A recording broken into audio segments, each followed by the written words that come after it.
formula. Helps stop cavities before they start, while keeping breath fresh. Try Unique Maximum Fluoride Protection. Para max alaga, max protektado. ACS. May nagbago.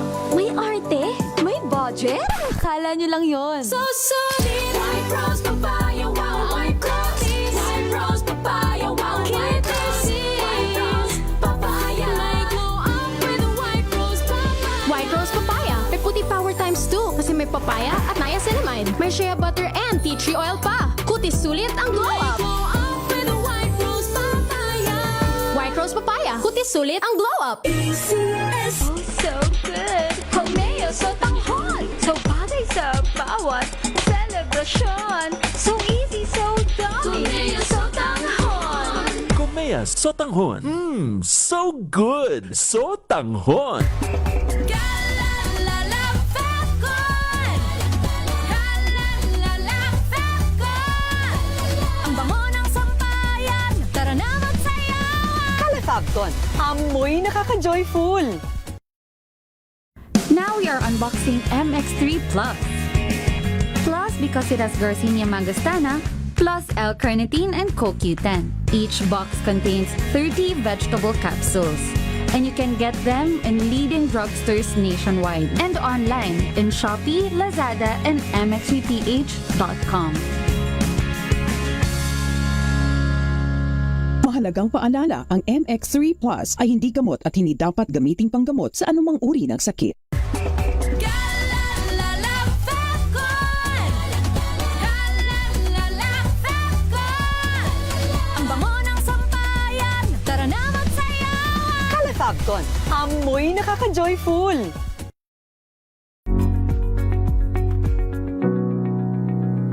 This portion is brought to you by ACS Manufacturing Corporation, ISO certified, maker of world-class quality Pride detergent. Ika nga ng marami, a dog is a man's best friend. Yan ay dahil hindi lang sa kulit o comfort na naibibigay ng mga alagang hayop, bagkus sila rin ay marunong na makiramdam, gaya ng pag-aabang sa tuwing umuwi ang kanilang mga amo, gamit ang kanilang tinatawag na instinct.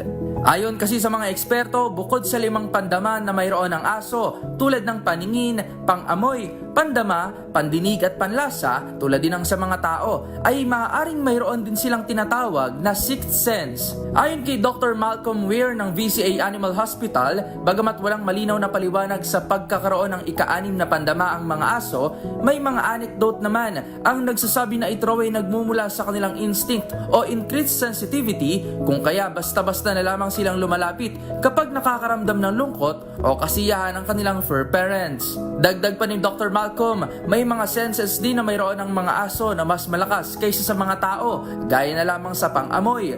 Base kasi sa pag-aaral, mas malakas raw umano ng 10,000 beses kumpara sa smell range ng isang tao.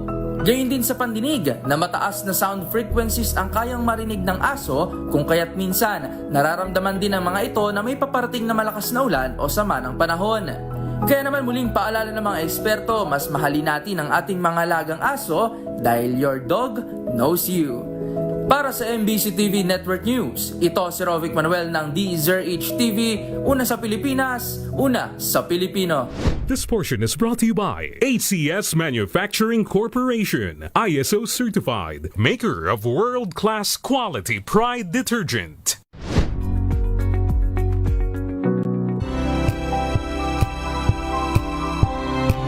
DZRH, balansyado. Magandang hapon at welcome po sa ating programa. Ito po ang DZRH Balansyado live sa DZRH Radio at DZRH TV. Narito na po ang ating mga balansyadong headline. DZRH, balansyado. Senator Jinggoy Estrada nagpiyansa para sa kasong graft sa Sandigan Bayan. Big time oil price rollback inaasahan sa susunod na linggo. Pangulong Bongbong Marcos umalma sa mungkahing online voting sa Senado.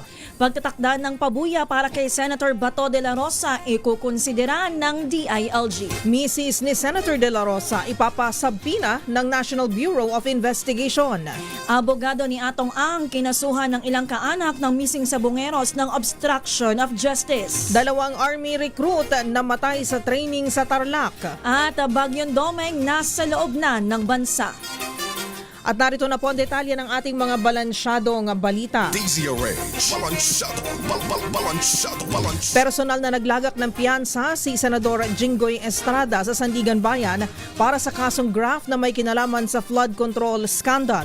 Kasamang kanyang abogado nagbail ang mambabatas ng halagang 90,000 pesos. Bukod sa warrant of arrest, nagpalabas din ng whole departure order ang ikalawang dibisyon laban kay Estrada at kay dating DPWH Secretary Manuel Bonoan na co-accused sa kaso. Batay sa findings ng Ombudsman, si Estrada ay sangkot sa budget insertions at kickbacks mula sa 573 million pesos na halaga ng flood control projects. Si Estrada ay nahaharap sa hiwalay na kasong plundered graft sa 5th Division ng Sandigan Bayan na may kaugnayan din sa naturang iskandalo. Siya ay inakusahan ni dating DPWH Engineer Bryce Hernandez na tumanggap ng 30% na cut mula sa flood control project sa Malolos, Bulacan noong 2025. DZRH. Balansyado. Kaugnay ng balitang yan, si dating DPWH Secretary Manuel Bonoan dumating na rin sa Sandigan Bayan. Kamusta dyan, RH5, Val Gonzalez? Val? Bago magsara ang korte ng alas 5 ng hapon ay bigla ang dumating din ng kabinet nitong si dating DPWH Secretary Manuel Bonoan dito sa 2nd Division ng Sandigan Bayan. Ang purpose, ang layunin ng pagtungo rito nitong si dating Kalibig Bonoan ay gawin itong si Senador Jinggoy Estrada ay maglagak din ng piyansa ng 10,000 piso dahil po accused itong si Senador Estrada itong PWH at pumasok dito sa loob ng gusali ng Sandigan na Bayan at tumuloy dito sa 2nd Division itong si Secretary Bonoan at nagmamadali nitong lumabas matapos na makapaglagak ng piyansa. Ito nagpapalagpas na panayag sa media na nakatulog dito sa ikalawang palapag itong Sandigan Bayan particular na doon dito sa may 2nd Division. Samantalang itong si Senador Jinggoy Estrada sa mga oras na ito, Ms. Kay Atiosa ay nandito pa yung kanyang sibatyan nasa pinakalapit na naghihintay dito ba niya Senador Jinggoy Estrada at ang pangako kanina ng kanyang mga staff ay magpapakundak siya ng panayam sa media. Yun yung inaantabayanan namin kanina doon sa may pinaka-entrance sa exit ng Sandigan Bayan, doon sa may pinaka-liburan. Tumakbo kami rito sa may palawang palapag dahil alamin sana namin bakit hanggang sa mga oras nito ay hindi pa umaalis itong si Senador Jinggoy Estrada.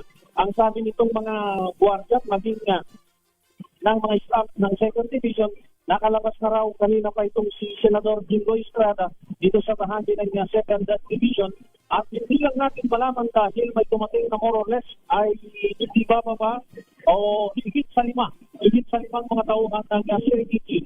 Ang ilang beses na nagmamadaling akyat baba dito sa Sandigan Bayan nakasuot ng CIDG uniform na kulay blue. Itong mga tauhan ng CIDG at meron silang daladalang dokumento ayaw ding magpaunlak ng panayam ng media itong mga tauhan ng CIDG para sana malaman namin kung anong purpose ng kanilang pagpunta rito. Dahil nga, ito'y inaantabayanan din o tinitingnan din namin kung up to the last minute, up to 5 p.m. na magsasara ang korte, ay makapaglalabas din ng arrest warrant ang 5th Division naman ng Sandigan Bayan dahil itong 5th Division ay siya namang division ng anti-drug court na dumidinig o natasan na ito pang dinggin o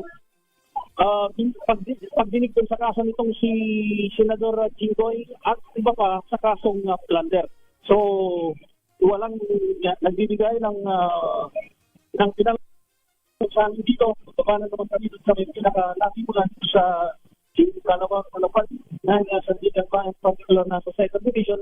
At hinihintay natin kung makapaglalabas na ngayong araw na mismo na ito, na ngayon ay 5:30 na ng hapon, ay merong last minute na issuance ng arrest warrant sa kasong plunder na kinakaharap ni Senador Estrada sa 5th Division. Ako si Val Gonzalo. Tama ba, Val? Oo, tama, Val, ano? If ever yung kasong plunder, non-bailable yan? Non-bailable din. Non-bailable. Pero doon sa panic kasi ng Office of the Ombudsman, yung pagpapay nila ng kasong graft at plunder, ay ang kanilang rekomendasyon ay mahigpit na non-bailable. At saka siguro ano na lang, dahil medyo mahina yung signal, siguro na kasi nasa loob kayo ng gusali, ano? Val, magkanong inilagak na piyansa ni dating DPWH Secretary Bonoan? Ang one case ng graft, Miss Karen, ay 90,000 pesos yung bail ng isang count ng kasong plunder ay ng kasong graft. Miss Karen. Okay. Maraming salamat at antabay ka lang dyan, Val, sa mga maaari pang mangyari na isabay pa at biyernes na biyernes magwi-weekend. Pero sige, tutok ka lang dyan, Val. Maraming salamat, Val. Wala rito sa Sandigan Bayan, ako si Val Gonzales, Pati Miss Karen. Samantala, sa iba pa nating mga balita, tinawag ni Senator Amy Marcos na isang uri ng political persecution ang ginagawang pag-iimbestiga at paghaharap ng kaso laban sa mga kaalyado nila sa mayorya sa Senado. Ayon kay Senator Amy, ang kaso laban kina Senator Jinggoy Estrada ay hindi para sa katarungan at accountability, kundi ito ay para sa kagustuhan ng administrasyon na manatili sa kapangyarihan. Inakusahan niya ang mga miyembro ng minorya sa Senado na kasabwat ng administrasyon nang harangin ang mungkahing payagan ng mga senador na dumalo sa sesyon at bumoto online. Giit ng presidential sister, ang pagkakulong ng kanilang mga kasamahan sa mayorya ay hindi parusa dahil presumed innocent pa rin sila. Wala umanong ibang gustong mangyari ang administrasyon kung hindi pahinain ang hanay ng mayorya sa Senado na pinamumunuan ngayon ni Senate President Alan Peter Cayetano. Samantala, pumalag ang kampo ni late Representative Martin Romualdez sa aligasyon na siya umano ang grand architect sa flood control anomaly. Sa statement, sinabi ni Attorney Elaine Atienza, abogado ni Romualdez, walang basihan na may functional control umano ang dating House Speaker sa proseso ng budget. Ayon kay Atienza, hindi iisang tao lamang gaya ng House Speaker ang magpapasyahan sa paglalaan ng alokasyon sa budget. At lalong wala umanong control si Romualdez na diktahan kung magkano at sino-sino ang makikinabang sa pambansang pondo. Ang pagtuturo umano kay Romualdez bilang Grand Architect ng Flood Control Anomaly ay hindi nakatutulong sa paghahanap ng katotohanan na dapat ay nakabase sa ebidensya at hindi sa mga aligasyon. Namumuro ang malakihang tapyas presyo sa produktong petrolyo sa pagpasok ng buwan ng Hunyo. Ayon sa Department of Energy, ang nagbabadyang rollback ay batay sa 4 na araw na trading sa Mines of Platts, Singapore. Batay sa pagtaya, maaaring bumaba ng hanggang sa 8 pesos ang presyo ng diesel, 4 pesos naman sa gasolina at 10 pesos sa kada litro ng kerosene. Samantala, aantabayanan ng DOE ang isusumiting price adjustment rate ng oil companies upang pag-aralan o timbangin bago ipatupad ang halaga na ibababa epektibo sa araw ng Martes. Samantalang ating oras 5:23, inalmahan din ni Pangulong Ferdinand Bongbong Marcos Jr. ang mungkahi na payagan ng online voting sa Senado. Ayon sa Presidente, walang sapat na rason upang ikonsiderang nabanggit na hakbang sa ilalim ng normal na sitwasyon. Sabi ni Pangulong Marcos, pinayagan ng online voting noong COVID-19 pandemic sa panahon na pinairal ang physical restrictions. Nagbabala ang Pangulo na makompromiso ang accountability, transparency at kahit ang legislative procedure sa oras na gawing remote o online ang botohan sa Senado nang walang sapat na dahilan. Ang online voting ay isinusulong ni Senador Rodante Marcoleta na ayon sa minorya ay lubhang kaduda-duda ang intensyon. Nababahala umano si Pangulong Bongbong Marcos sa mga sunod-sunod na kontrobersya at gulo sa Senado nitong mga nakalipas na linggo. Sa press conference sa Tokyo, Japan, hayagang sinabi ng Pangulo na malaki na ang ipinagbago ng mataas na kapulungan kumpara noong siya ay senador pa. Partikular na pinuna ng Pangulo ang nangyaring putukan sa Senado na kinasangkutan ng Office of the Surgeon at Arms at ng NBI. Idinagdag pa ni Marcos na ngayon lang siya nakakita ng ganitong uri ng gulo kung saan nagiging personalan na ang mga issue sa pagitan ng mga senador. Pakinggan po natin ang Pangulo. Narating pa tayo sa putukan, tapos fake pala yung putukan, tapos hindi ko maintindihan. Walang nangyayaring kagaya niyan nung panahon ko sa Senado. Of course, the only basis for comparison that I have is the time that I was in the Senate. And I never imagined that the Senate would descend into this kind of what's happening right now. Samantala, ikinukonsidera ng Department of Interior and Local Government ang pagtatakda ng pabuya para sa mabilis na ikadarakip ni Senador Ronald Bato de la Rosa. Gayunpaman, sinabi ni DILG Secretary John Vic Remulla na sa ngayon ay hindi pa napapanahon na magpatong ng reward sa ulo ng mambabatas. Ayon sa kalihim, tuloy ang manhunt para matukoy ang pinagtataguan ni de la Rosa. Idinagdag ni Remulla na lahat ng available resources ay handang gamitin upang isilbi ang warrant of arrest laban sa senador. Kasabay nito umapila si Remulla kay de la Rosa na sumuko na lang kaakibat ng pangako na irirespeto ang kanyang karapatan. Ipatatawag ng National Bureau of Investigation ang may bahay ni Senator Ronald Bato de la Rosa. Sa isang press briefing, sinabi ni NBI Director Attorney Melvin Matibag, inihahanda na nila ang subpoena laban sa misis ni Senator Bato na si Nancy. Kaugnayan ito ng pahayag ng misis ni de la Rosa sa pamamagitan ni Senate President Alan Peter Cayetano na ginamit umanong oportunidad ni Bato ang Senate shooting noong May 13 para tumakas. Bukod sa misis ni Bato, sinabi ni Matibag na ipasasabina niya rin ang mga personalidad na huling nakausap at may recent contact sa senador. Samantala, tinitignan pa ng Bureau kung kailangan pang ipatawag si Senator Robin Hood Padilla dahil kinasuhan na ito ng PNP si IDG ng obstruction of justice sa makaraang makisakay sa kanya ang senador. Pakinggan po natin ang NBI Director. We're about to send the subpoenas to the personalities na may mga naging contact sa Senator. Sir, ilan? Hindi ko alam yung exacto. We are sending subpoenas already. Yung mga huling nakasama niya, we'll issue a subpoena. Of course, we're contemplating an issue subpoena to his wife also. Kasi may statement sa yung wife niya, if you will recall, sa online news nyo, that what happened on May 13, yun yung ginamit the opportunity ni Senator Bato to escape the arrest. If you recall that article. Si Senator Robin is already been, there's a case filed by CIDG. So we have to check if it's necessary for us to issue a subpoena to him kasi it's already the subject of a case before the prosecution. Samantala, nakakahiya sa mga ordinaryong manggagawa kung maaprubahan ng panukala ng mayorya na magtrabaho online ang mga senador. Itong deklarasyon ng magkapatid na Senator Raffy at Erwin Tulfo na kasama sa Senate Minority na tutol sa naturang mungkahi. Para kay Senator Raffy, insulto ito sa mga manggagawa na araw-araw na ikipagbalyahan at siksikan sa mga public transport makapasok lamang on time. Habang idinaan sa pamamagitan ng social media post ni Senator Erwin ang kanyang pagtutol sa pagtatrabaho online. Pero para kay Senator Amy Marcos, nararapat payagan ang kanilang panukala kahit pa may makulong sa kanilang mga kakampi sa bagong majority ay hindi pa sila guilty at mababaliwala din ang boses ng mga milyon-milyon na bumoto sa kanila noong halalan.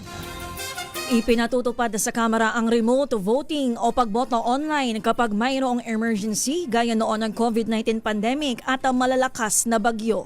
Ito ang naging paliwanag at tugon ni House Deputy Speaker Paulo Ortega kasabay ng kapwa apila ni Senator Rodante Marcoleta at Congressman Henry Marcoleta para ipatupad ang remote voting sa impeachment trial ni Vice President Sara Duterte. Payo ni Ortega sa mag-amang Marcoleta, basahin ang House Rules kung saan malinaw naman anya na ang remote voting ay ipinatutupad lamang kung mayroong emergency gaya ng natural calamities, pandemics, strikes, riots, civil disturbances at iba pang kaguluhan. Ang ating oras, 30 minutos makalipas ang alas 5 ng hapon. Magbabalik po tayo makalipas ang ilang mga paalala. Ito po ang DZRH Balansyado at kami ang inyong mga kabalansyado. Ako po si Miss O, Miss Karen Oyong. At sa pangalan ni Henry Uri, ako po si Josa Cruzat. Ating oras, 30 minutos makalipas ang alas 5 ng hapon. Ang oras na yan.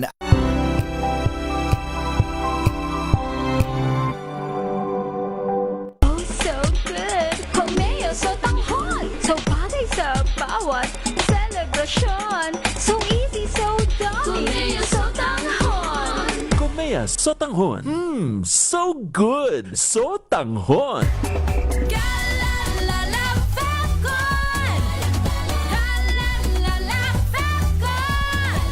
Ang bango ng sampayan, tara na magsayawan. Kalafagton, amoy nakaka-joyful.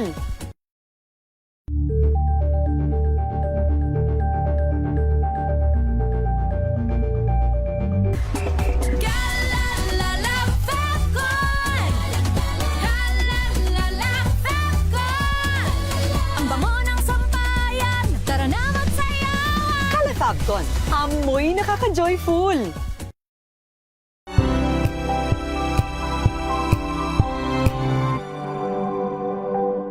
Hello, Washi! Laundry day na naman! Yay! Anong meron? Mancha ng chocolate, putik, may libag pa! Kaya natin yan!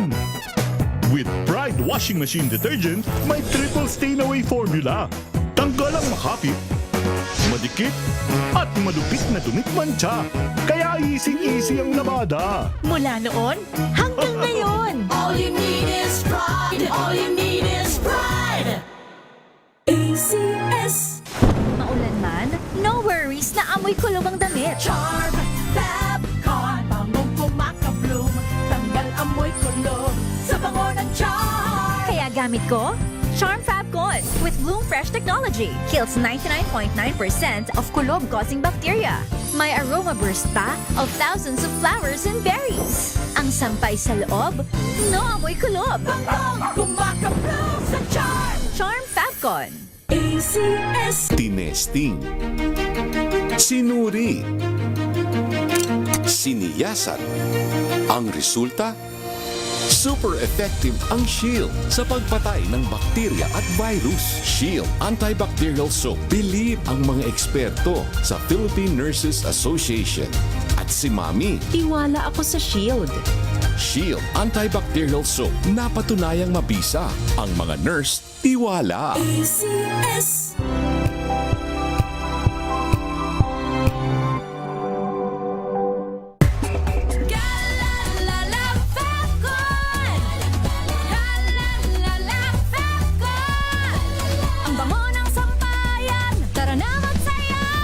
Kalafagton, amoy nakaka-joyful.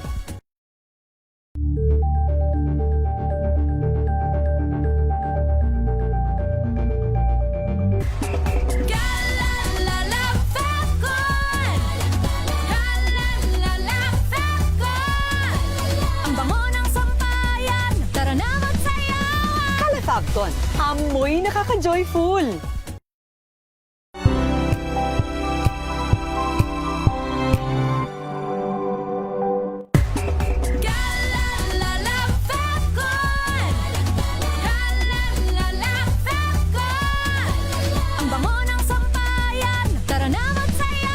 Kalafagton, amoy nakaka-joyful.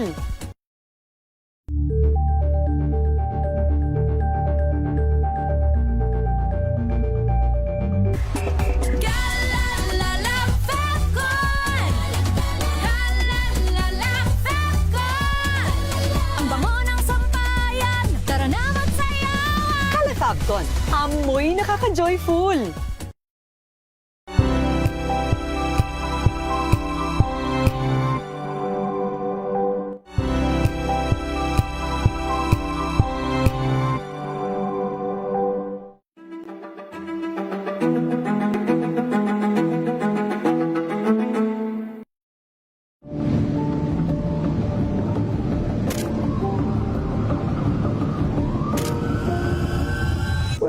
Nagiging car-centric sila because they're not yet, kumbaga, satisfied with our mass public transport system. Of course, lahat naman ng ginhawa, kailangan mo munang daanan yung sakripisyo. Nung nagpatupad pa ang MMDA, walang nagreklamo. Maayos. Actually, nadamay lang kami sa NCAP issue na yan because ever since naman ang MMDA standalone, kapag ang taong bayan ay ma-satisfied at ma-feel yung convenience ng mass public transport, mas kukunti ang magdadala ng sasakyan.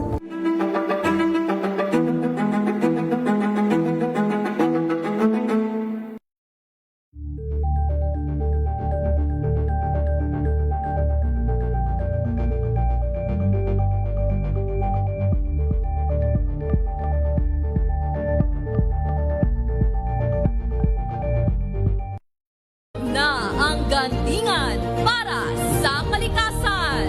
Ang itinanghal bilang Best AM Radio Program Host ay si Cesar Chavez para sa special on Saturday ng DZRH.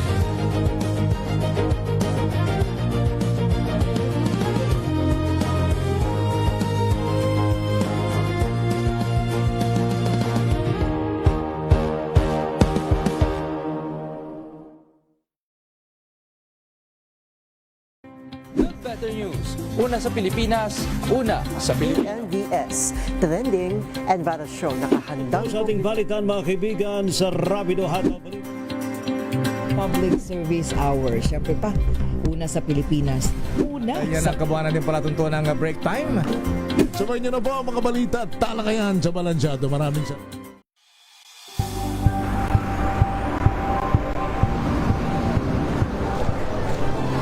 Ating mga eksperto. Dito lang sa Expert Opinion. Ito ang The Better News. PNBS, trending and viral show. Kwento, iba't ibang anggulo. Dito sa Point. Bawat pananagutan ating tatalakayin dito sa Hoy. Bawal yan. Pilipino, dito lang sa DZRH. Matchable entertainment and lifestyle. Ito ang MBC TV Network News. Una sa Pilipinas, una sa Pilipino.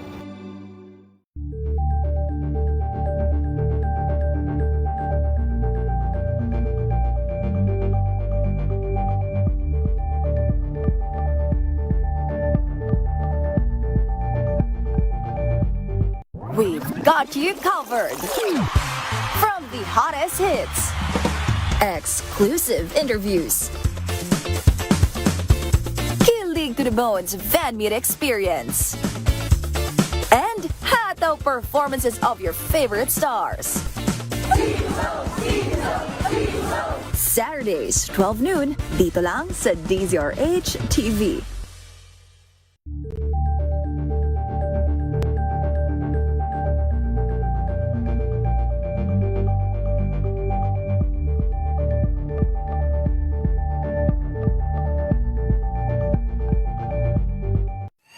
Mga balitang gigising sa inyong umaga. Mga balitang kailangan mong malaman. Mapapakinggan sa ACS Balita sa 2x2. Kasama sina Anthony Taberna at Jerry Baha. Lunes hanggang Biyernes.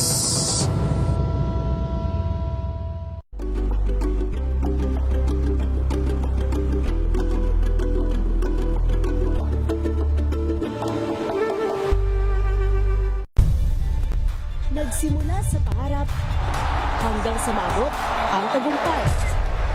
Iba't ibang kwento, iba't ibang mukha ng atletang Pilipino. Mas pinatindi, mas pinalakas, at mas pinaaksyon sa Match Point tuwing Sabado, 12:30 ng tanghali sa DZRH TV. Samahan niyo po ako hanggang 7:30 ng gabi. DZRH Usapang Liga. Magandang gabi Pilipinas, Metro and Mega Manila, Nas Extension sa DZRH at RHD. Ray Simayan at Kisses Habswa para sa DZRH, una sa Pilipinas. Una sa Pilipino. Ito ay bunsod ng naitalang 17 individual na ang kanilang naaresto. Metro Manila Development Authority o MMDA ang No Contact Apprehension Policy o NCAP sa Metro Manila. Sa ang ilang mga dokumento ay peke. Hindi rin legal ang employment na ipinangako sa kanila. Sa mata ng batas, mananagot ang sangkot at may sala. Dahil sa bawat paglabag, may karampatang parusa. Alamin ang mga pananagutan sa likod ng mga bawal. Dito sa Hoy, Bawal Yan, tuwing Sabado, alas 11:30 ng umaga. Dito lang sa DZRH TV.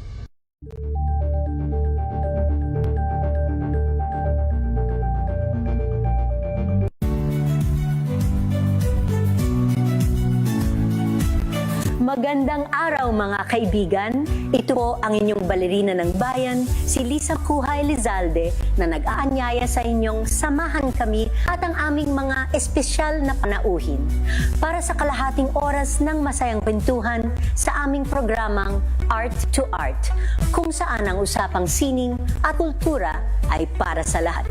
Huwag kaliligtaan tuwing linggo, alas 3:30 ng hapon, dito lamang sa DZRH Radio, DZRH TV, at via online streaming.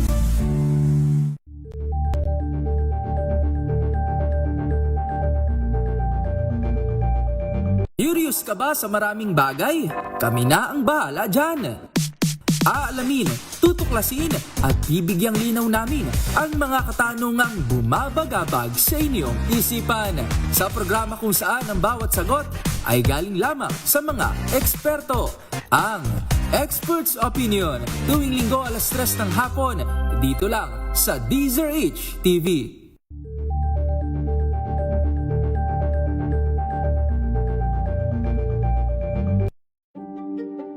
Buklatin ang mga pahina. Pakinggan ang boses ng lipunan. Tunghayan ang mga issue mula sa ibang katayuan. Nakakalungkot kasi deserve ba namin ng ganito? Na hindi nila alam kung ano talaga yung kanilang mga karapatan. Yung gobyerno, tinulungan nila yung kanilang magsasaka. Pinapatahimik tayong lahat using various laws. Through education, kayang-kaya nating baguhin yung ganitong klaseng pag-iisip. Isang kwento, iba't ibang anggulo. Dito, sa Point of View.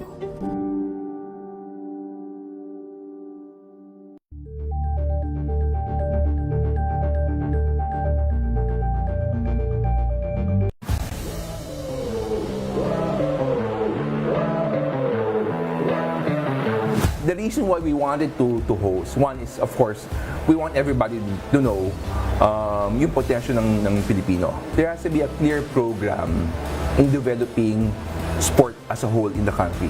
Everybody wants to be an Olympian, okay? But for you to be an Olympian, number one, you have to be best locally. The biggest dream or the biggest objective talaga is of PBAD nung ating section and nung ating program direction is to really develop especially the current national team mo, sina Jello, sina Clarence, sina Mika, to really excel and pumasok sila sa Olympics. Hi, I am Melvin Consuni Nubla, Head of Development ng Philippine Badminton Association. Abangan ang aking exclusive interview dito lang sa DZRH TV Matchpoint. Mabuhay ang atletang Pilipino.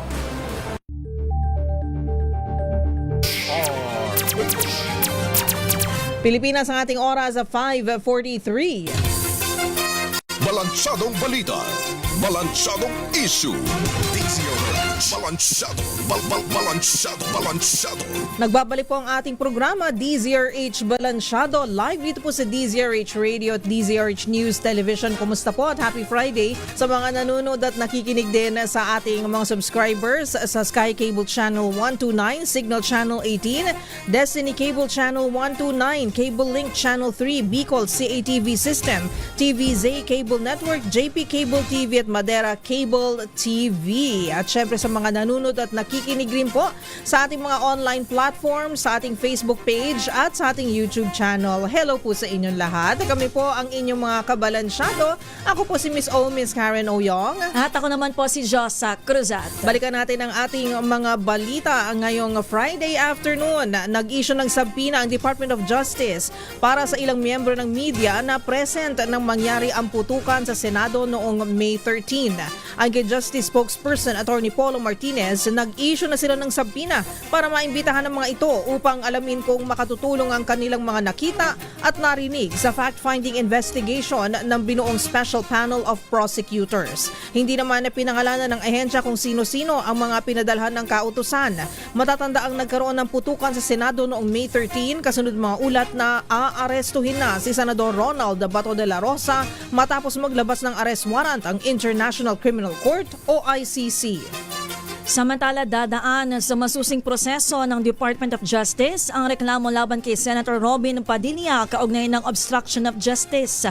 Ito ang tiniyak ng ahensya matapos matanggap ang reklamo ng PNP-CIDG laban sa senador at ilang individual. Kaugnay po yan ng umano'y pagtakas ni Senator Bato de la Rosa sa Senado na nangaharap ngayon sa arrest warrant ng International Criminal Court. Ayon kay Justice Spokesperson Attorney Polo Martinez, susuriin ang mga isinumiting ebidensya alinsunod sa mga patakaran ng ahensya. Kapag nakitaan ng sapat na basihan, formal itong itatala para sa isasagawang preliminary investigation upang matukoy kung dapat bang sampahan ng formal na kaso sa korte si Padilla. Samantala, kinasuhan ng obstruction of justice ng mga kaanak ng missing sabungero sa DOJ o Department of Justice ang isang abogado ni gambling tycoon na Atong Ang. Ayon sa mga complainant, ang reklamo ay iniharap laban kay Attorney Caroline Cruz. Batay sa salaysayang, ibang pamilya ng missing sabungeros ay tumatanggi ng dumalo ng pagdinig dahil sa allowance umano na ibinibigay ng abogado ni Atong Ang. Ang tinutukoy na allowance ay umaabot umano sa 40,000 pesos. Dahil sa pangyayari, nababahal ang mga complainant na hindi umusad ang kaso sa pagliban ng iba nilang kasamahan sa hearing. Si Atong Ang ay wanted dahil sa kaso ng missing sabungeros na ang mga labi ay itinapon umano sa Taal Lake. Sa iba pa mga balita, nasawi ang 2 Army recruit sa kasagsagan ng kanilang training sa Tarlac. Ayon kay Philippine Army spokesperson Colonel Louis de Maala, bigla na lamang nag-collapse ang 2 trainees sa gitna ng kanilang formation. Agad naman silang naisugod sa Tarlac Provincial Hospital pero binawian din ng buhay kinagabihan. Sabi pa ni de Maala, nangyari ang insidente isang araw lamang mula nang buksan ang kanilang pagsasanay nitong May 25. Pakinggan po natin ang tinig ni de Maala. Nangyari yung insidente na ito tanghali during their formation for their accounting after silang kumain ng kanilang tanghalian. Nagkaroon sila ng formation for the next activity. So kasi ito yung routine na sa umaga sa araw ng ating mga training. Nagkakaroon ng heavy formation, yung kanilang exercises, tapos nagkaroon ng lecture sa classrooms, then again formation for the next activities. Sa ngayon, hinihintay pa ng Army ang resulta mula sa ospital habang nagsasagawa na ng internal investigation and training command. Pero batay umano sa initial na report, walang nakitang indikasyon ng physical injury sa katawan ng mga nasawing trainee. Samantala, bahagya pang lumakas ang bagyong Domeng habang kumikilos sa Philippine Sea. Ayon sa Pag-asa, huli itong namataan sa layong 1,265 kilometers mula sa silangan ng southeastern Luzon. Taglay ito ang lakas ng hangin aabot sa 85 kilometers per hour malapit sa sentro at bugsong umaabot sa 105 kilometers per hour habang kumikilos pa hilagang kanluran sa bilis na 15 kilometers per hour. Sa ngayon, wala pa itong direktang epekto sa bansa pero palalakasin ito ang southwesterly wind flow na magdadala naman ng mga pag-ulan sa kanlurang bahagi ng bansa. Sa forecast ng Pag-asa, lalakas pa ang bagyo hanggang sa umabot ito sa typhoon category. Patuloy itong kikilos pahilaga hanggang sa Linggo bago ito lumabas ng Philippine Area of Responsibility sa araw ng Lunes. Pinagtibay ni na Pangulong Ferdinand Marcos Jr. at JICA President Tanaka Akihiko ang mas malawak na kooperasyon ng Pilipinas at Japan sa naging pagpupulong sa Tokyo. Tututukan ng kasunduan ang mga proyekto sa infrastruktura, kalusugan, climate change, suporta sa Philippine Coast Guard at kaunlaran sa Mindanao. Ayon sa PCO, nananatili ang Japan bilang pinakamalaking provider ng Social Development Assistance dito sa Pilipinas na pumalo sa halos $14 billion o mahigit 33% ng kabuuang portfolio ng bansa noong December 2025. Target din ng Japan ang pagpirma ngayong taon ng siyam na bagong loan projects na nagkakahalaga ng halos $2 billion. Kabilang dito ang Build Universal Healthcare Program at Climate Change Action Program na magpapatibay sa kalusugan at climate resilience ng bansa. Pinatawan ng 6 na buwang preventive suspension ng Ombudsman sina Vice Governor Robert Fernandez at 11 pang board member sa probinsya ng Catanduanes. Nagugat ang desisyon sa paghain ng kaso ng mismong gobernador ng lalawigan dahil sa umunoy hindi tamang paggamit ng 30.5 million pesos na pondo sa Quick Response Fund o QRF matapos manalasa ang bagyong Uwan. Lumalabas na itinago ng mga opisyal ang paglipat sa 26 million pesos na pondo sa cash aid imbis na gagastusin sa relief goods at ibang relief items. Bagay na labag sa alituntunin ng DILG at NDRRMC. Bukod kay Fernandez, hindi rin tatanggap ng sweldo sa 6 na buwan ang mga provincial board members na sina Josevan Balidoy, Giovanni Balmadrid, Jose Romeo Francisco, Alvin Rodriguez, Edwin Tanael, Lorenzo Templo Nuevo Jr., Arnel Turado, Dean Roberto Vergara, Tito Villamor, Santos Save at Rafael Zuniega. Bukod sa kasong kriminal, posibleng maharap ang mga opisyal sa patong-patong na administratibong kaso. Kasado namang mag-deploy ang Philippine National Police ng kanilang hanay sa buong bansa sa pagbubukas ng klase sa June 8. Ayon kay PNP Chief Police General Jose Malencio Nartates Jr., ito'y para matiyak na ligtas ang mga paaralan, mga sakayan at ang mga pangunahing kalsada. Sa Adi Nartates, mas paiigtingin din nila ang police visibility sa paligid ng mga paaralan at sa mga matataong lugar. Iginiit ang top cop na isang shared responsibility ang ligtas na balik eskwela at hinimok nito ang mga magulang, barangay official at local volunteers na makipag-ugnayan sa kanilang mga hanay. Inilunsad na ng Department of Education o DepEd ang 2026 National Offline Balik Eskwela bilang paghahanda sa nalalapit na pasukan sa June 8. Ayon kay Secretary Sunny Angara, tatakbo ang programa mula June 1 hanggang June 11. Layo nitong suriin ang kahandaan ng bawat paaralan para sa pagpasok ng panibagong taong panunuran. Sa buong panahon ng programa, hindi mo na bibigyan ng administrative work ang mga guro para mapagtuunan nila ng pansin ang paghahanda sa mga silid-aralan. Sa ilalim naman ng isang interagency task force, makakatuwang ng DepEd sa implementasyon ng programa ang 16 na ahensya ng pamahalaan para matugunan ng lahat ng pangangailangan ng mga paaralan sa buong bansa. Dapat ma-aksyonan na ng DepEd ang tumataas na porsyento ng mga senior high school students na hirap sa reading comprehension o pag-intindi ng kanilang binabasa. Sa panayam sa programang Damdaming Bayan, sinabi ni Congressman Roman Romulo na siya ring chairperson ng the 2nd Congressional Commission on Education na kailangan ng agarang aksyon ng Department of Education, lalo't at sa kanila din naman nagmula ang datos.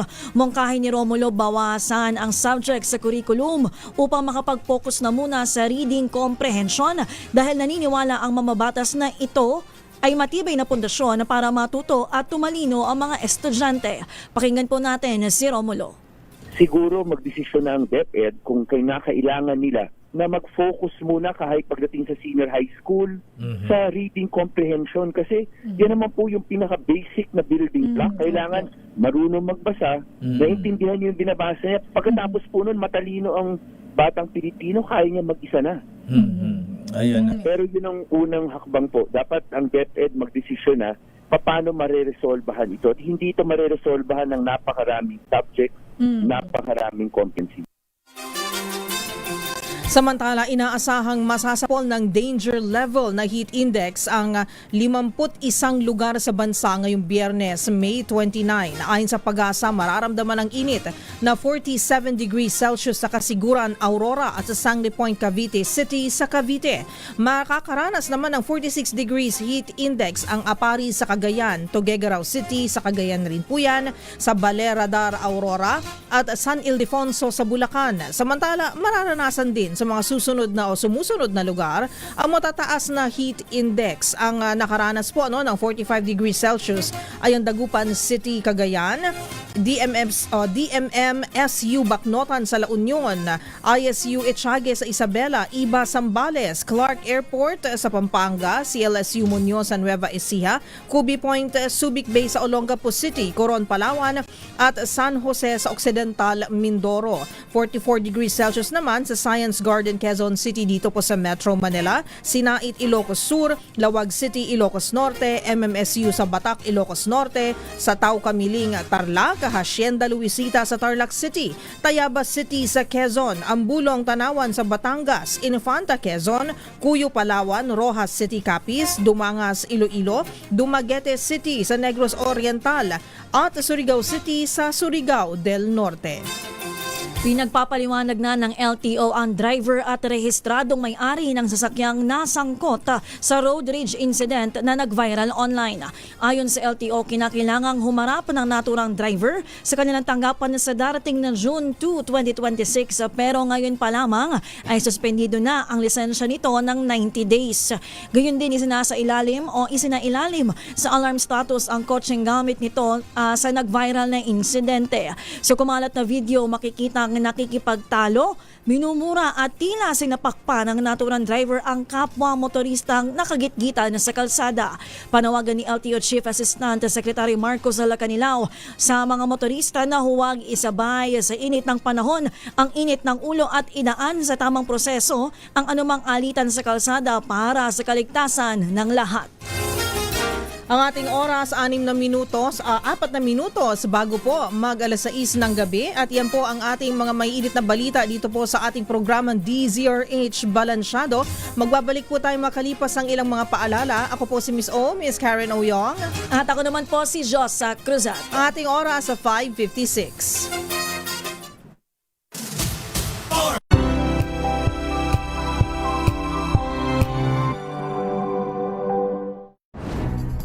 Good vibes ang hanap mo? Dito ka na sa Sigurado! Mula sa mga istoryang nagbibigay ng inspirasyon hanggang sa mga kwentong may dalang solusyon. Mga balitang pampagaan, pakiramdam at pampaganda ng araw. Hindi lang ba sa good news, kundi the better news. Mula Lunes hanggang Biyernes, 1:00 ng tanghali sa DZRH TV. Angel po si Angelo Palmona sa giiwan sa inyo na isang magandang umaga. Maraming salamat. Life goes on! Good morning, Lakay! Good morning, sister. At good morning.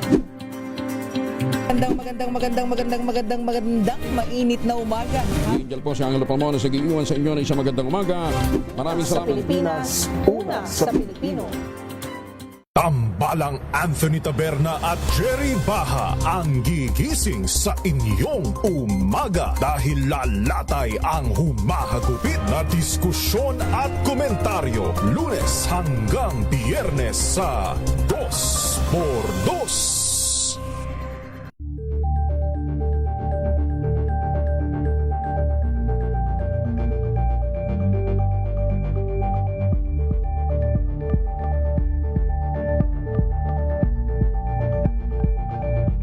Abangan this Saturday. Becoming Little as Beyond. We are Believe. And you're watching Scene Zone. Kumakanta-kanta na rin po ako. Saan napanood ka namin somewhere? The Voice. Hindi ako kumakain. Pero kami nakikita. Online? Kasi nakikita ko lahat nire-restore. Okay. Believe. At humandang ma-LSS sa kanilang kantang Mahika. Ikaw, yeah. Bihag mo na parang mahika. Alas 12 ng tanghali, dito lang sa DZRH TV.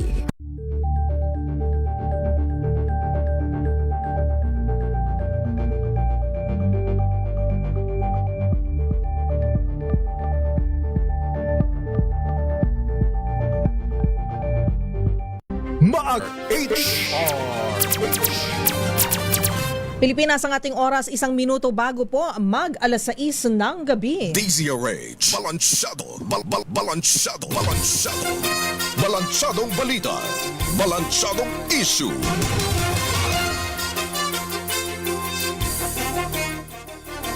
At nagbabalik po ang ating programa. Ito pong DZRH Balansyado Live sa DZRH Radio and DZRH News Television. At dahil araw nga po ng Biyernes ay today is Quezon Day. Ayan, so sinusubukan po natin na makontak ang governor po at ang inang doktora ng lalawigan ng Quezon, si Governor Dr. Helen Tan. Ayan. So medyo busy po, ang dami po as usual, ang dami pong kailangan puntahan, nasa biyahe na naman po yata. Ayan, walang kapaguran talaga. Pero syempre bago po yan ay isang malaking congratulations po, isang mainit na congratulations sa ating mga kaibigan dyan sa probinsya, sa lalawigan ng Quezon dahil nakatanggap po ng award. Ayan, at hindi lang po ito ordinaryong award, dahil meron po siyang grade, parang grading system o rating system. Ayan po. So congratulations po sa Quezon Province sa paggamit ng ideal na highest pa, di ba? Ideal at highest rating na kinilala ng Local Councils for the Protection of Children or LCPC's Calabarzon bilang isa sa natatanging probinsya na patuloy na nagtataguyod ng pangangalaga at pagprotekta sa bawat batang Quezonian. So, sabi nga po sa isang statement ng Quezon Province at ni Gov. Helen Tan, hangad natin ang patuloy na pagpapatibay ng pamahalaang panlalawigan ng Quezon sa bawat programa at proyekto na magbibigay ng ligtas na espasyo para sa bawat bata. At syempre kung i-check nyo po ang rating o ang kanilang score, meron po silang na-garner na 88.89% na rating. Ayan, ideal and highest rating in functionality of the local councils for the protection of children o LCPCs in Calabarzon. So congratulations po sa lalawigan ng Quezon for this award. Ito pong pagkilalang ito. And I'm sure kung makakausap po natin si Doc Helen Tan, si Gov, ang sasabihin niya po ay syempre hindi lang naman po isang tao ang nagtrabaho nito. Ito po ay kumbaga concerted effort, tulong-tulong po ang iba't iba pong ahensya ng panlalawigang panlunsod. Ayan, ito po ay panlalawigang pamahalaan ng Quezon. Ayan. So, marami rin po tayong mga kabataan siguro, yung mga maliliit na bata ay matutuwa. Ayan po, at lalaki po sila sa isang ligtas, mapayapa, at maaruga po na lalawigan at probinsya. At alam niyo naman po sa ating pakikipag-usap kay Gov. Helen Tan sa mga nakalipas na linggo, sa mga nakalipas na buwan, hindi po nawawala sa programa ng kanyang lalawigan po ng kanyang pamahalaan dyan sa Quezon ang mga programa para sa mga bata, lalo na pagdating sa kanilang kalusugan, ayan, sa kanilang edukasyon at syempre yung pagpapatibay po ng buong pamilya dyan sa Quezon na para mabigyan naman po ng ligtas na environment o atmosphere na dun lalaki na masaya at ligtas at kumbaga healthy, ayan, malusog ang mga bata dyan sa Quezon. Once again, congratulations po, a job well done. Ayan, so sana tayo nga po ay meron nang highest rating sa lahat, di ba? May bonus ba kayo dyan? Biglang ganun no? Alright. So mamaya-maya po hopefully ay makausap po natin si Gov. Helen Tan tungkol po dyan dahil ngayon po ay araw ng Biyernes. Alright. Ang ating oras 6:03. Meron nga lang po tayong update. Meron po tayong update sa Sandigan Bayan kung saan hindi po iniwan ni Val Gonzales ang pwesto niya doon. Senator Jinggoy Estrada, nakalabas na ng Sandigan Bayan. So hindi pala kayo na malikmata, RH5, Val Gonzales. Go ahead, Val. lalabas pa lang, Miss Karen, lalabas pa lang. Lilinawin lang natin, nandito pa siya sa loob ng tanggapan ng Sandigan Bayan. Okay, nandyan pa. Nandito na siya, malapit na sa pinakalabi, may pinirmahan lang siyang release order. Ang release order ay matapos na... Ito na siya. Ito na si lalabas ang tayo lumabas na rin niya kanyang mga kamag-anak. Ito si Ma'am Janela. Okay. Sige, Val. Siguro meron kang pinadala na video sa ating news center. Pwede mo bang i-describe kung ano nangyayari sa video na yan? Yung video na yan, kung yan yung sa labas yung mga... Si Senator Jinggoy parang puti siya na jacket at papunta siya sa isang kwarto. Napapaligiran siya ng mga, siguro ano ba to, mga bodyguards niya ba to? At syempre ang kanyang misis, no? Kasama niya, holding hands sila. Oo, at miyembro ng kanyang pamilya. At miyembro ng kanyang pamilya. Yan yung palabas na siya, pababa na siya. Nasa pinakalabi na yan. Nandito sa ilang metrong layo. Mula rito sa aking kinatatayuan na Miss Karen, ay any moment from now lalabas na dahil dumaan lamang si Senador Jinggoy doon sa isang kwarto sa may sheriff office. Sheriff office. Doon sa sheriff office, ay pipirma na lamang ng release order itong si Senador Jinggoy Estrada, Miss Karen. Pipirma siya ng release order at ito ay doon sa kasong may kinalaman sa graft na napunta sa 2nd Division ng Sandigan Bayan. Nakapaglagak ng 70,000 pisong piyansa itong si Senador Jinggoy Estrada.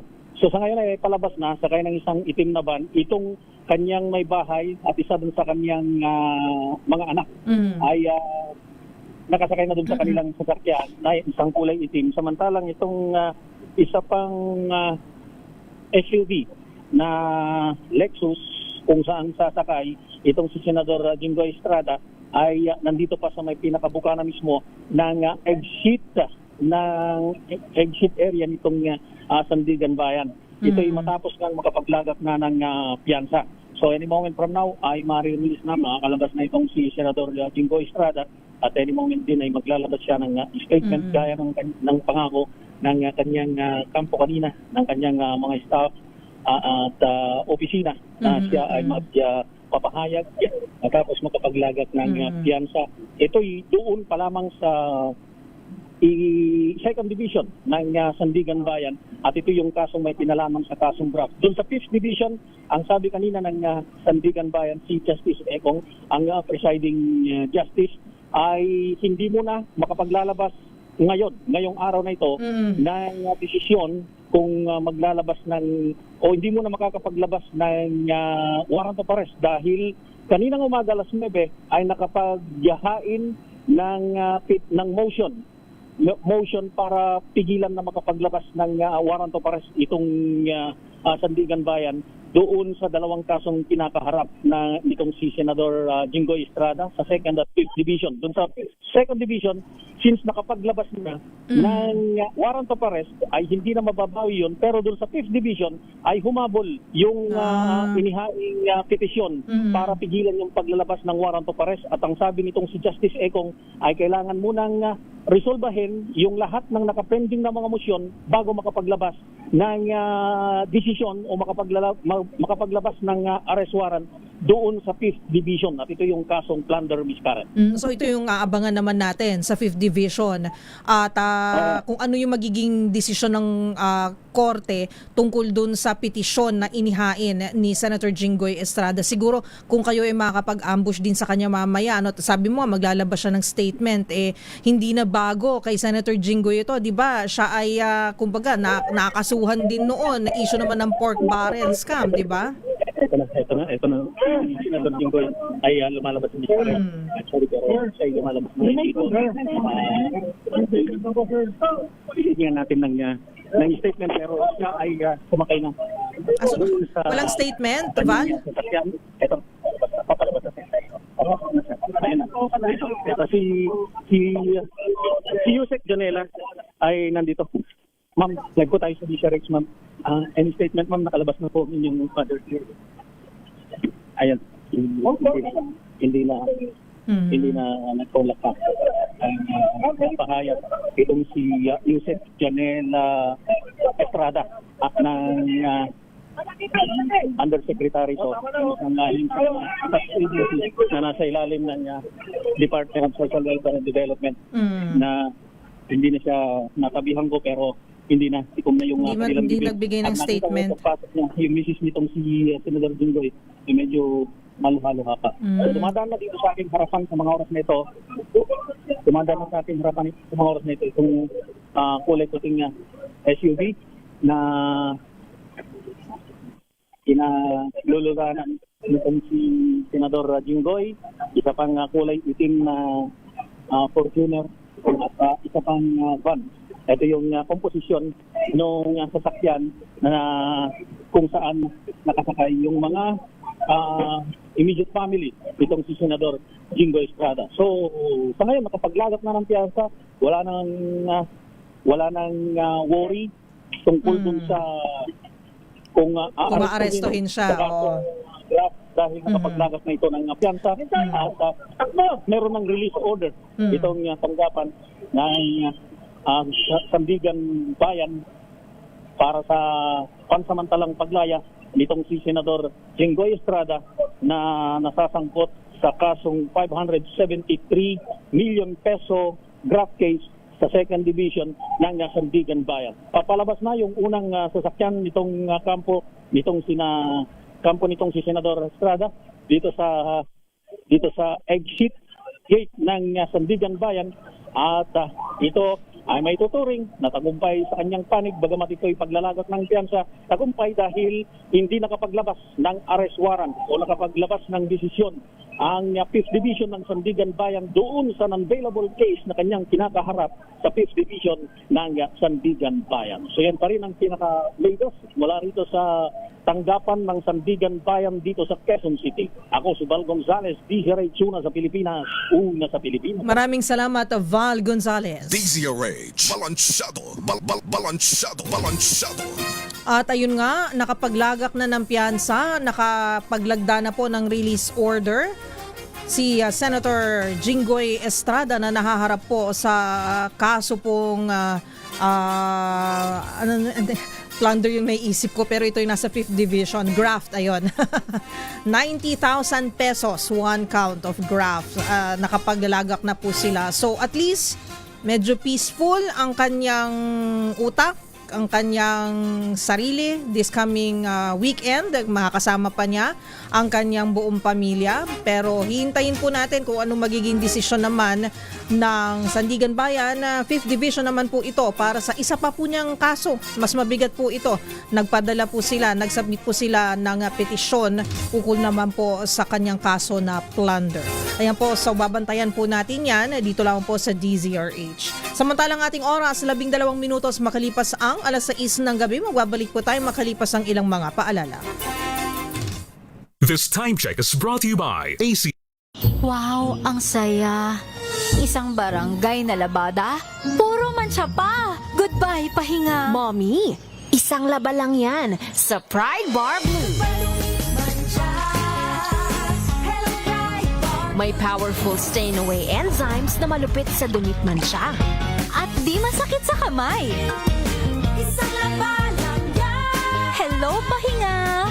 Hello, Pride Bar Blue. ACS. Hello, Washi! Laundry day na naman! Yay! Anong meron? Mancha ng chocolate, putik, may libag pa! Kaya natin yan! With Pride Washing Machine Detergent, may triple stain-away formula. Tanggalang makapit, madikit, at malupit na dunit mancha. Kaya easy-easy ang labada. Mula noon hanggang ngayon. All you need is pride. All you need is pride. ACS. Tanggaling-galing mo. Smart dishwashing paste ko. Pritong ulam na masebo, plato o kaldero. Tanggaling for everyday. Ganyan pag smart ang dishwashing paste. May double tanggaling formula. Tanggal ang sebo, tanggal ang bakterya. Bahid para walang bahid, linis fantastic sa metal at plastic. Number 1 ko to. Tanggaling-galing mo. Smart dishwashing paste. ACS. May nagbago. May arte? May budget? Akala nyo lang yon. So solid! White Rose Papaya, wow! White Rose! White Rose Papaya, wow! White Rose! White Rose Papaya! May glow up with White Rose Papaya! White Rose Papaya. May puti power times 2 kasi may papaya at niacinamide. May shea butter and tea tree oil pa. Kutis sulit ang glow up. Glow up with White Rose Papaya! White Rose Papaya. Kutis sulit ang glow up. ACS Galalala Falcon Galalala Falcon Ang bango ng sampayan Tara na magsayawan Calafabcon, amoy nakaka-joyful. Here are top 3 reasons why you should get your hands on MX3 capsule. 1. It has alpha, beta, and gamma mangosteen. 2. It's cholesterol and fat-free. 3. MX3 is proudly Pinoy made and has garnered multiple international awards. So what are you waiting for?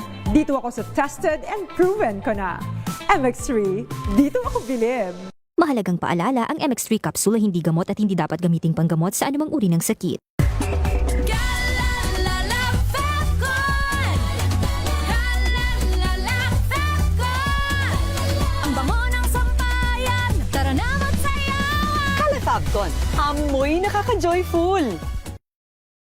Benepisyo ng pagiging isang fur mom. Alamin.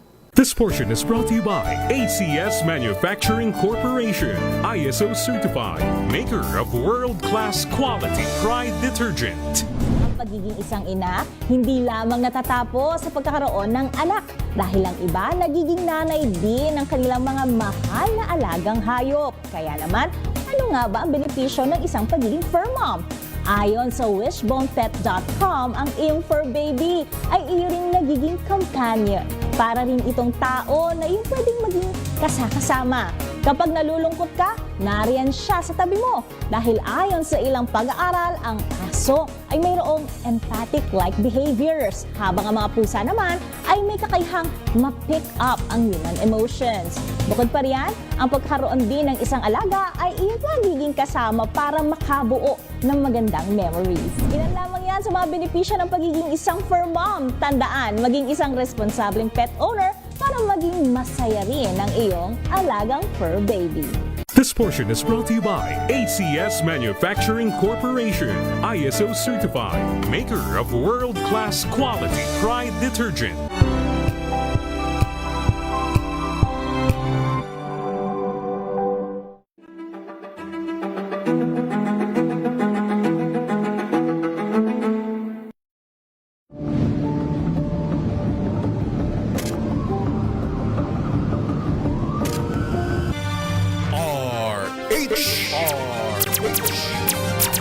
Pilipinas ang ating oras, 17 minutos makalipas ang 6:00 ng gabi. Balansadong balita. Balansadong issue.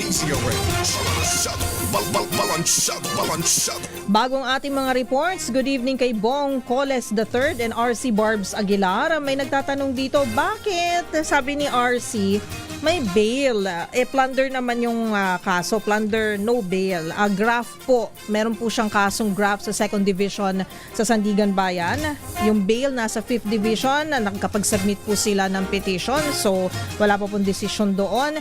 Pero eto nga, RC Barbs Aguilar, sa iyong katanungan ay nakapaglabas na po kasi ng arrest warrant ang Sandigan Bayan, ang ikalawang dibisyon, na para naman po dito sa kaso ng graft. Ayan. So para hindi lang po tayo magkalituhan.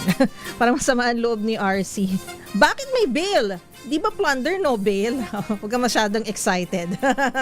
Happy weekend, RC. And belated happy birthday pala kay ka-Girly Plato. Ayan, ang pinakamaganda at pinakamamahal na kabiyak. Ayan, ni Congressman Ka-Ador Plato. Happy birthday po, belated kay Ma'am Girly. At syempre sa lahat po ng mga nagbe-birthday ngayon, happy birthday po sa inyo. Narito na po ang ating mga reports. Pangulong Bongbong Marcos tinangging tinatarget ng administrasyon ang Senate Majority Bloc. RH14, Let Narciso, ibalita mo yan, Miss Let. Walang kinalaman ang political alignment ng mga senador sa mga kasong isinampa ng Department of Justice at Office of the Ombudsman. Ito ang binigyang diin ni Pangulong Ferdinand Marcos Jr. kasunod ng aligasyon ni Senator Amy Marcos na unti-unting inuubos ang majority bloc sa pamagitan ng pagsasampa ng mga reklamo sa kanilang mga kasamahan. Sa kapihan with the media sa Japan, iginiit ng Pangulo na ang paghahain ng mga kaso ay nakabatay sa mga aligasyon at ebidensyang nakalap sa mga investigasyon at hindi sa kinabibilangang hanay ng mga mambabatas.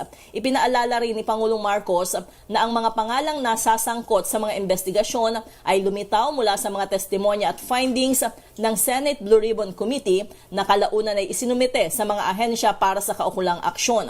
Dagdag pa nito, matagal nang hinihingi ng publiko na mabusisi ang mga aligasyon sa anomalya sa flood control projects at ngayon ay unti-unti nang lumalabas ang resulta ng mga isinagawang investigasyon. Ito si Let Narciso para sa DZRH, una sa Pilipinas, una sa Pilipino. Maraming salamat, Miss Let Narciso. DZRH, balansyado, balansyado.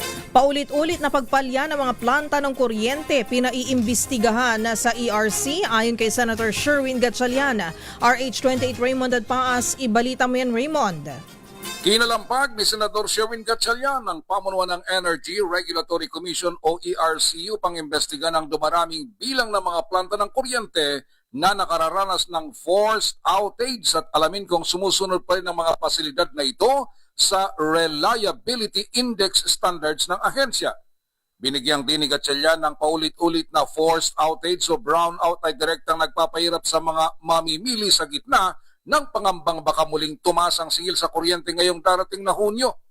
Kahapon ay muling inilagay ng National Grid Corporation of the Philippines o NGCP sa yellow alert ang Visayas Grid dahil sa kakulangan ng reserbang kuryente. At noong Miyerkules, sabi ng NGCP ay nasa 14 na power plant ang naka-forced outage simula pa nung simulaan ng buwan. Ang ERC ay may kapangyarihan na gawing staggered o pakunti-kunti ang pagtaas ng presyo ng kuryente. Binigyang din ni Gatchalian ang pangailangan para sa mas mahigpit na pagbabantay sa performance ng mga planta ng kuryente at pananagutan ng mga generation company upang makatulong sa pag-iwas sa paulit-ulit na yellow at red alert, lalo na tuwing buwan ng tag-init. Ito si RH28 Raymond at Paas para sa DZRH, una sa Pilipinas, una sa Pilipino. Maraming salamat, Raymond Dadpaas. DZRH, balansyado. Dredging operations naman sa ilang bahagi ng Parañaque sisimulan bukas bilang paghahanda sa tag-ulan at problema sa baha. RH12, Milky Rigonan, sino nagsabi nitong sa Congress ba to talaga? Okay, Manang Milky, go ahead. Bukas Sabado, sisimula ng dredging operation sa mga baradong daluyan ng tubig sa Parañaque. Ayon kay Representative Brian Yamsuan ng 2nd District ng Parañaque, bahagi ito ng flood mitigation projects lalo at magsisimula na ang panahon ng tag-ulan. Pinangunahan ni Yamsuan at Hansel Samson ng DPWH 2nd District Engineering Office ang pre-positioning ng amphibious excavator na gagamitin sa paglilinis ng Villanueva Creek. Sabi ni Yamsuan, matagal ng problema ang pagbaha sa Dr. Santos Avenue o dating Sukat Road tuwing malakas ang pag-ulan. Iginit ni Yamsuan na mahalaga din ang disiplina ng mamayan sa pagtatapon ng basura lalo sa mga estero at daluyan ng tubig. Ako si Milky Rigonan, nagulat para sa DZRH, una sa Pilipinas, una sa Pilipino. Yun naman pala, local project ng Parañaque. Well, sana all ganun ang gagawin para hindi po tayo magkaproblema no pag dumating ng tag-ulan, walang maiwasan ang pagbaha sa ating mga iba't ibang lugar dito sa Metro Manila at sa mga probinsya na rin. Alright, maraming salamat Manang Milky Rigonan. DZRH, balansyado. Samantala, paninindigan sa West Philippine Sea dapat timbangin ng mga botante sa pagpili ng leader sa 2028. Ito po ay ayon sa Armed Forces of the Philippines. RH9, Tina Nolasco, ibalita mo yan, Tina. Dapat umanong maging pangunahing sukatan ng mga botante ang paninindigan ng mga kandidato sa issue ng West Philippine Sea sa darating na 2028 national election. Ito ang binigyang diin ni retired Rear Admiral Roy Vincent Trinidad, ang spokesperson ng Armed Forces of the Philippines para sa West Philippine Sea, sa isinagawang Special Capian Forum sa Manila Prince Hotel ngayong Biyernes. Ayon kay Trinidad, mahalagang suriin ng taong bayan ang mga nagnanais mamuno sa bansa at hingan ng mga ito ng malinaw na plataporma patungkol sa maritime claims at karapatan sa soberanya ng Pilipinas. Ito si RH19 Nolasco para sa DZRH, una sa Pilipinas, una sa Pilipino. Maraming salamat, Tina Nolasco. DZRH, balansyado. Retrieval operations naman sa gumuhong ginagawang gusali sa Angeles City tuloy-tuloy kahit na umuulan. Malakas bang ulan dyan? Grace Sansano, go ahead Grace. Karen, sa kabila nga ng pagbuhos ng ulan sa bahagi mismo ng Ground Zero dito sa may Balibago, Angeles City, kung saan ito yung lugar na gumuho ang 9 na palapag na ginagawa pa lamang. Hindi inalintana ng mga rescuer ang pagbuhos ng ulan. Tuloy-tuloy ang kanilang ginagawa para nga maiahon ang sinasabing nasa 14 pa na mga nawawala. Ayon nga dito sa command center, ay magpapatuloy ang kanilang paghuhukay sa kabila nitong kahit madilim na. Matatanda ang dalawang mag-ama ang pinakahuling na-recover sa naturang pagguho at kagabi nga nakuha na ito at nasasoko na ngayon ay nakatakdang dalhin sa isang punerarya. Yan ang ating update. Ito si RH25, Great Vera Sansano, una sa Pilipinas, una sa Pilipino. Maraming salamat RH25, Grace Sansano. DZRH, balansyado. 6:25 na po ng gabi. Puntahan naman natin ang ating mga balita sa probinsya. Unahin natin ang balita ni Jane sa Samar. 76 na PDL sa Northern Samar Provincial Jail nagtapos sa summer reading program para sa struggling at non-reader. Sa good news ito, RH34 Jane Bantayan, ibalita mo yan Jane. Nasa 76 na mga preso mula sa Northern Samar Provincial Jail ang nagtapos sa kanilang summer reading program. Itong mga PDL ay identified bilang mga struggling readers at non-readers sa mahigit 200 na mga preso ng nasabing kulungan. Ipinatupad ito ng Northern Samar Provincial Jail partnership ang Department of Education Alternative Learning System o ALS. Ang culminating activity nitong mga preso isinagawa mismo sa loob ng kulungan ng Northern Samar Provincial Jail. Nagsimula ang reading interventions nitong mga PDL o Identified Non-Readers PDL noong April 13 at natapos nitong May 26. Bisita sa pagtatapos nitong mga preso ang partner agencies at volunteer teachers. Ang nasabing mga preso ay tinuruan mismo sa pagbabasa, mismo ng mga Alternative Learning System teachers at sa mensahe naman ni Ms. Joy Balando Saide, District ALS Coordinator. Binigyan kahalagahan ng education at reading programs ng mga PDL learners na malaking tulong sa kanilang personal transformation at isang learning opportunities sa loob ng correctional facilities. Ayon sa nasabing ALS Coordinator, epektibo ang reading program nitong mga preso na ngayon ay natuto ng mga ito ng pagbabasa. Ang nagtapos ay binigyan ng certificates. Ang pagtatapos sa nasabing mga PDL ay paghahanda rin ito sa kanilang pag-aaral sa loob mismo ng pasilidad o sa kulungan sa pamamagitan ng Alternative Learning System Program. Mula sa Aksyon Radyo Katarman, RH34 Jane Galit Bantayan ng DZRH.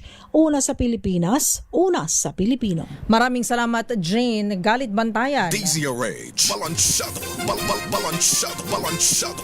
Balitang foreign naman tayo, 6 sa 9 na nawawalang manggagawa sa planta kung saan may sumabog na chemical tanker sa Washington, na-recover na ang mga labi. Ibalita mo yan, Jackie Resho. Na-recover na ng otoridad ang bangkay ng 6 sa 9 na nawawalang manggagawa sa planta kung saan sumabog ang malaking chemical tank sa Washington State. Umutok ang isang tank na may lamang 500,000 gallons ng chemical mixture na ginagamit para maging papel ang kahoy nitong Martes sa Nippon Dynawave Packaging Company. Ang naturang chemical ay may kakayahang makapasok ng balat at magdulot ng lung injuries kapag na-expose dito ang tao. Kaya naman itinuturing na itong isa sa deadliest US workplace accident sa nakalipas na maraming dekada. Ayon sa Longview City Fire Battalion Chief Matt Amos, 11 na ang nasawi kasama na ang 3 nawawala pang manggagawa habang 8 ang sugatan dahil sa aksidente. Nagpapatuloy ang investigasyon sa sanhi ng naturang aksidente pero bukod sa Washington, nagkaroon rin ng pangamba ng pagsabog ng isa ring tank na naglalaman ng highly flammable chemical sa Southern California nagdulot ng evacuation sa higit 50,000 residents malapit sa planta. Ito ay matapos mag-overheat ang lagayan o tank ng chemical dulot na rin ng mainit na klima nitong nakaraang linggo.